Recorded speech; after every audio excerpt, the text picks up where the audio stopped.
नमस्कार दोस्तों।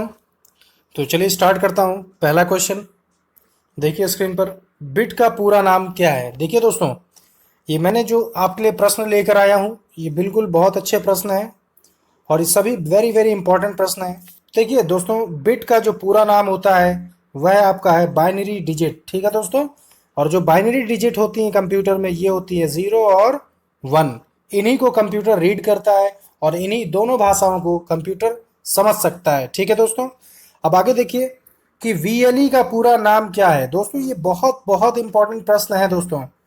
Virtual learning environment. ठीक है दोस्तों, वीएलई का जो पूरा नाम है वह है वर्चुअल लर्निंग एनवायरनमेंट। ठीक है दोस्तों, आगे बढ़ते हैं। पीसी का पूरा नाम क्या है। देखिए दोस्तों, पीसी का जो पूरा नाम होता है वह आपका होता है पर्सनल कंप्यूटर। चौथा क्वेश्चन देखते हैं। आउटपुट उपकरण है। दोस्तों बहुत इंपॉर्टेंट प्रश्न है ये, वेरी वेरी इंपॉर्टेंट प्रश्न है। इन सभी प्रश्नों को आप बहुत अच्छे से नोट करते चलिए कॉपी पर। देखिए, आउटपुट का जो उपकरण पहला होता है आपका मॉनिटर, दूसरा स्पीकर, तीसरा प्रिंटर, चौथा प्रोजेक्टर। ठीक है दोस्तों, ये आउटपुट डिवाइसेस हैं कंप्यूटर के।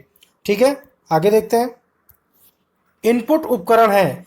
इनपुट डिवाइसेस क्या क्या है दोस्तों, देखते हैं। माउस होता है, कीबोर्ड होता है, जॉयस्टिक होता है, स्कैनर होता है। ठीक है दोस्तों, ये चार मैंने आपको बता दिए, और जो भी आपको पता है इन चारों के अलावा आप उनको कमेंट में आप जरूर बताएं। देखिए दोस्तों आगे, सैद्धांतिक रूप से कंप्यूटर बटा होता है। देखिए दोस्तों, कितने भागों में सैद्धांतिक रूप से कंप्यूटर बटा होता है, तो वह आपका होता है 3 भागों में। ठीक है दोस्तों, 3 भागों में सैद्धांतिक रूप से कंप्यूटर को बांटा जाता है। आगे बढ़ते हैं।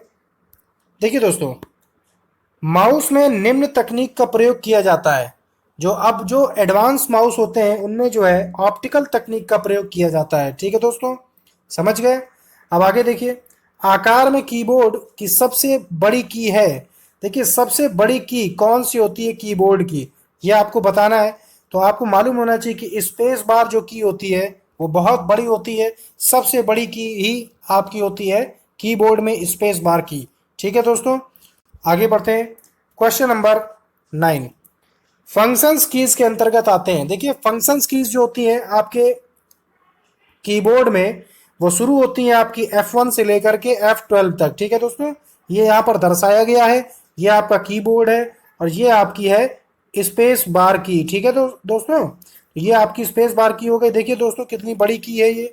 ठीक है, और फंक्शंस की शुरू होती हैं F1 से लेकर के F12 तक। ठीक है दोस्तों, और ये आपकी स्पेस बार की हो गई। ठीक है दोस्तों, आगे बढ़ते हैं। देखिए दोस्तों, सीआरटी शब्द का प्रयोग किस उपकरण के संदर्भ में किया जाता है।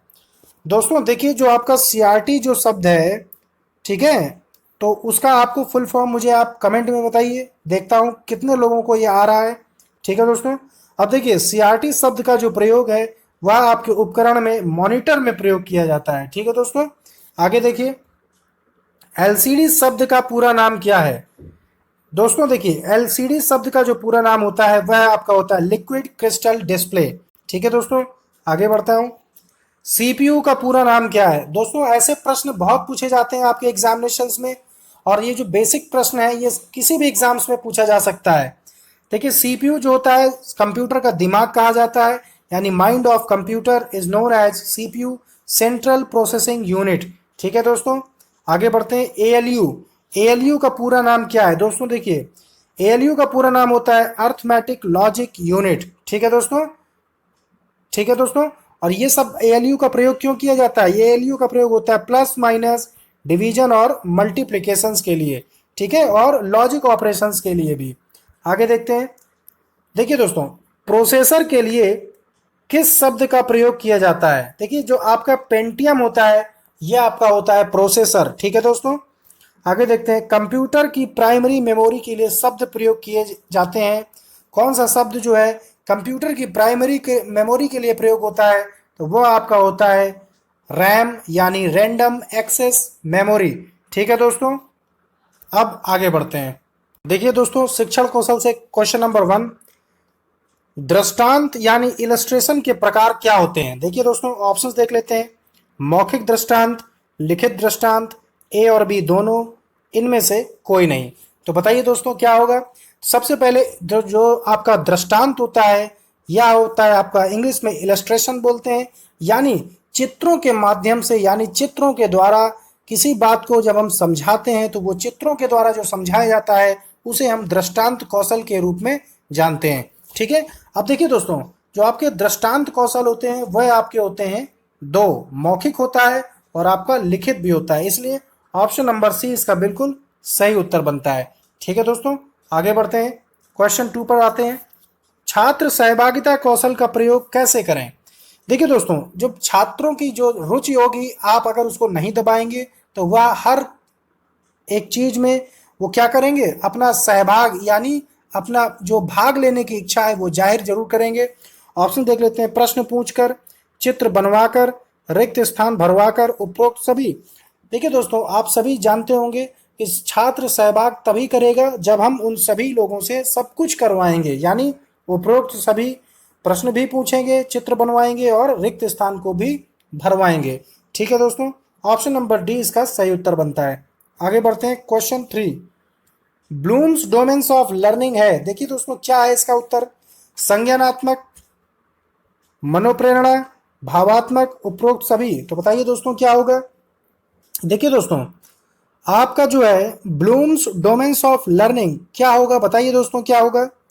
देखिए, संज्ञानात्मक भी होगा, मनोप्रेरणा भी होगा, भावात्मक भी होगा, यानी ऑप्शन नंबर डी इसका बिल्कुल सही उत्तर बनता है। दोस्तों सब्सक्राइब कर लीजिए चैनल को, सबसे पहले अपने मोबाइल पर लेटेस्ट वीडियोस पाने के लिए बेल आइकन को प्रेस करें और उसको ऑल पर सेट कर दें।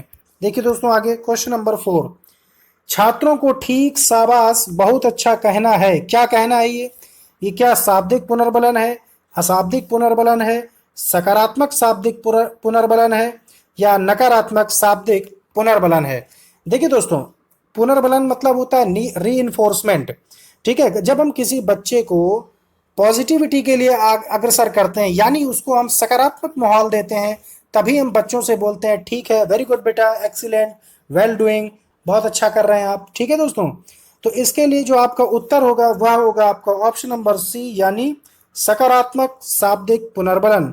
ठीक है दोस्तों, आगे देखते हैं, शिक्षार्थी तब तक नहीं सीख सकता है जब तक, भाई शिक्षार्थी कब तक नहीं सीख सकता है?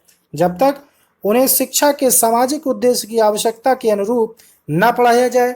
ऑप्शन बी, उन्हें यह पता ना हो कि जो तथ्य उन्हें पढ़ाए गए हैं निकट भविष्य में उनका परीक्षण किया जाएगा। ऑप्शन सी, वे सीखने के लिए तैयार ना हो, और ऑप्शन डी, इनमें से कोई नहीं। देखिए दोस्तों, जो सीटेट में जो प्रश्न आपके आते हैं वह ऐसे प्रश्न आते हैं कि आपको सभी प्रश्न लगेंगे, सभी ऑप्शंस लगेंगे, ये हो सकता है, ये हो सकता है, लेकिन उसमें 100% श्योरिटी होनी चाहिए कि कौन सा ऑप्शन बिल्कुल सही होगा दोस्तों। तो देखिए, जो प्रश्न बन रहा है आपका, शिक्षार्थी तब तक नहीं सीख सकते हैं जब तक वे सीखने के लिए योग्य यानी सीखने के लिए तैयार यानी तत्पर ना हो। ऑप्शन नंबर सी इसका बिल्कुल सही उत्तर होगा दोस्तों।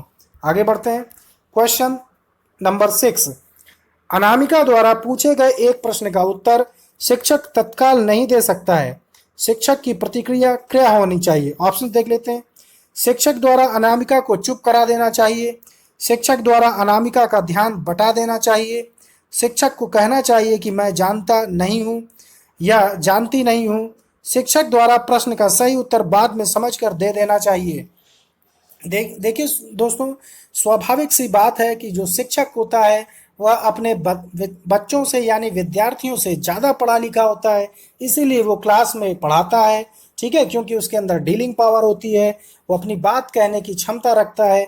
लेकिन शिक्षक को हम ईश्वर का दर्जा जरूर देते हैं, लेकिन शिक्षक ईश्वर नहीं होता है, वो भी हम आपके ही बीच से शिक्षक निकलता है। ठीक है दोस्तों, तो शिक्षक भी कभी कभी गलती कर देते हैं, शिक्षक भी कभी कभी उनसे भी कभी कभी बहुत सी चीज़ें ऐसी हो जाती हैं जो उनको नहीं समझ में आती हैं एडवांस, लेकिन बाद में उनको चीज़ें समझ में आने लगती हैं। अब देखिए दोस्तों, जो प्रश्न आपका बनता है कि अगर बच्चा आपसे कोई प्रश्न पूछता है और पता नहीं, हो सकता है कि शिक्षक पढ़ा रहा हो उस वक्त और बच्चा क्या प्रश्न पूछ दे, और जो टीचर का जो माइंड सेट है वो पता नहीं किस ओर है, और आपका वो जवाब दे पाता है या नहीं दे पाता है।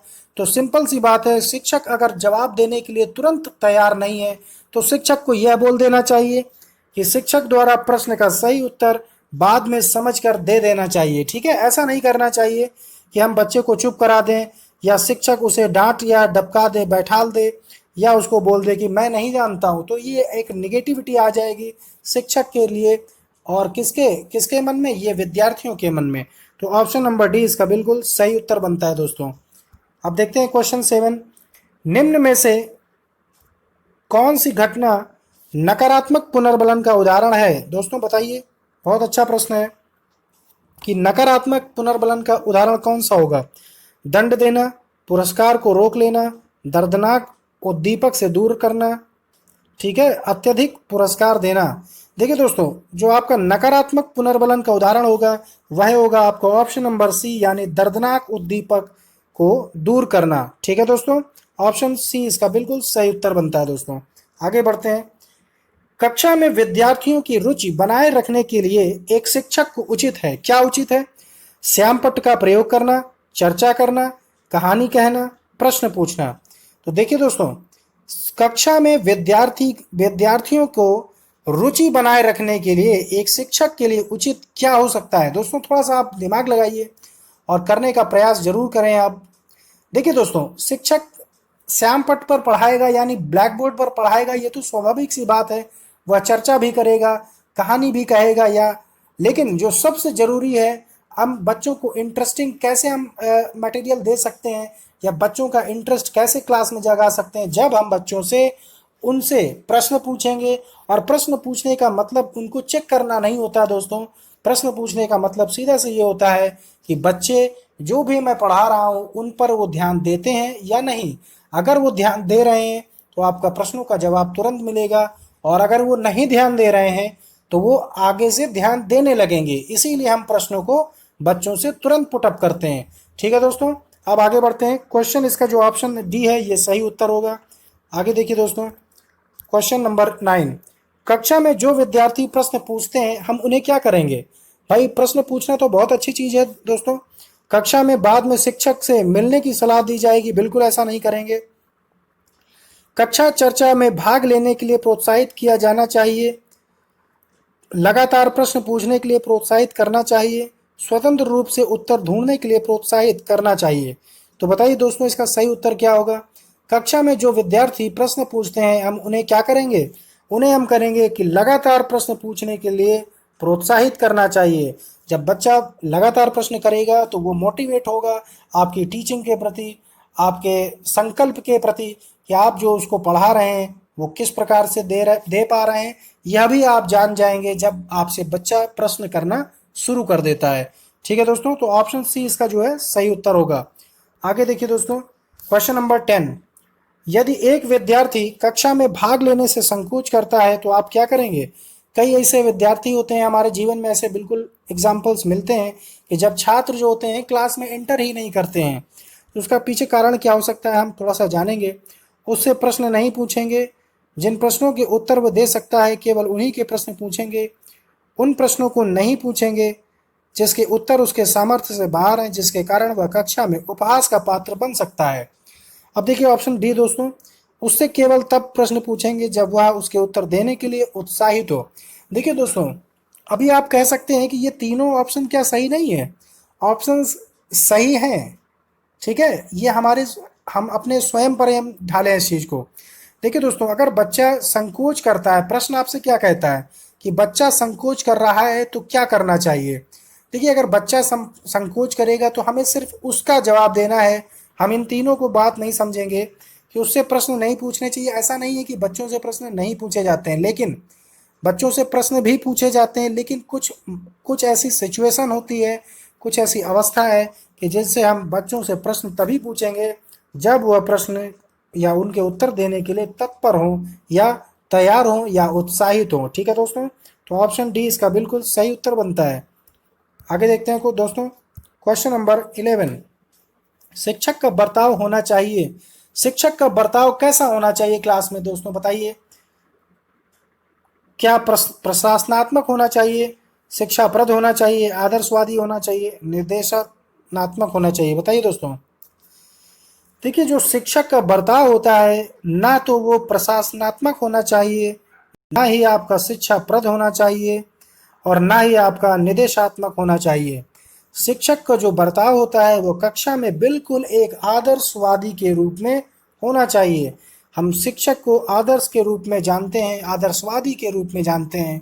ठीक है दोस्तों, तो शिक्षक का जो बर्ताव होता है वो ऑप्शन नंबर सी यानी आदर्शवादी के रूप में होना चाहिए। आगे देखते हैं क्वेश्चन नंबर 12। निम्नलिखित में से कौन सा समझ के लिए शिक्षण को प्रदर्शित नहीं करता है? ऑप्शन देख लेते हैं। समानता और अंतर देखने और सादृश्यता स्थापित करने के लिए विद्यार्थियों की सहायता करना, विद्यार्थियों को एकांकी तथ्यों और प्रतिक्रिया प्रक्रियाओं को याद करने की योग्य बनाना, परिघटना और अवधारणा को अपने शब्दों में अभिव्यक्ति करने के लिए विद्यार्थियों को कहना। ऑप्शन डी देखते हैं। नियम कैसे काम करते हैं इसे स्पष्ट करने हेतु उदाहरण उपलब्ध कराने के लिए विद्यार्थियों को पढ़ाना। तो देखिए दोस्तों, निम्नलिखित में कौन सा समझ के लिए शिक्षण को प्रदर्शित नहीं करता है? प्रश्न आपका यह कहता है, तो इसका मतलब है विद्यार्थियों को एकांकी तथ्यों और प्रक्रियाओं को याद करने के योग्य बनाना। ऑप्शन नंबर बी इसका बिल्कुल 100% करेक्ट उत्तर है दोस्तों। ठीक है दोस्तों, आगे बढ़ते हैं। देखिए दोस्तों, बहुत अच्छे अच्छे प्रश्न हैं। इन सभी प्रश्नों को आप अपनी कॉपी पर नोट करते हुए चलें और बिल्कुल आप नियमित तैयारी रखें। सीटेट का पेपर बहुत जल्द आपका होने वाला है। डेट डिसाइड अभी नहीं हुई है लेकिन बहुत जल्दी हो जाएगी। मैंने आपको वीडियो में बता भी चुका हूँ कि सितंबर लास्ट तक आपका पेपर सीटेट का करा लिया जाएगा। देखिए दोस्तों, निचली कक्षाओं में शिक्षण की खेल पद्धति मूल रूप से आधारित होती है। देखिए, जो आपकी जो लोअर स्टैंडर्ड्स होते हैं उसमें जो खेल पद्धति है यानी जो आपके स्पोर्ट्स एक्टिविटीज़ हैं वो किस रूप पर आधारित होंगी? देखिए दोस्तों, ऑप्शंस। शिक्षण पद्धति के सिद्धांतों पर, विकास एवं वृद्धि के मनोवैज्ञानिक सिद्धांतों पर, शिक्षण के समाजशास्त्री सिद्धांतों पर, शारीरिक शिक्षा कार्यक्रमों के सिद्धांतों पर। तो देखिए, आपकी जो कक्षाओं में शिक्षण की जो खेल पद्धति है वह मूल रूप से आपकी आधारित होती है विकास एवं वृद्धि के मनोवैज्ञानिक सिद्धांतों पर। ठीक है दोस्तों, ऑप्शन बी इसका बिल्कुल सही उत्तर बनता है। अब देखिए आप क्वेश्चन नंबर 14। बच्चों को समूह में कार्य देना एक प्रभावी शिक्षण राजनीति है। राजनीति नहीं, यहाँ रणनीति होगी दोस्तों।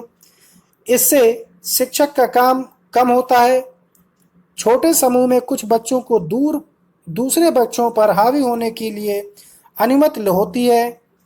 ऑप्शन सी देखते हैं। सीखने की प्रक्रिया में बच्चे एक दूसरे से सीखते हैं और परस्पर सहायता भी करते हैं। ऑप्शन डी, बच्चे अपना काम जल्दी करने में समर्थ होते हैं। तो बताइए दोस्तों। देखिए दोस्तों, आपका जो इसका उत्तर होगा, सीखने की प्रक्रिया में बच्चे एक दूसरे से सीखते हैं और परस्पर सहायता भी करते रहते हैं। ठीक है दोस्तों, ऑप्शन सी इसका बिल्कुल सही उत्तर बनता है दोस्तों। आगे देखते हैं क्वेश्चन नंबर 15। कठोर शिल्प उपागम किस सिद्धांत पर आधारित है? औद्योगिक, इंजीनियरिंग, व्यावसायिक, अनुदेशन। तो बताइए दोस्तों, इसका सही उत्तर क्या होगा?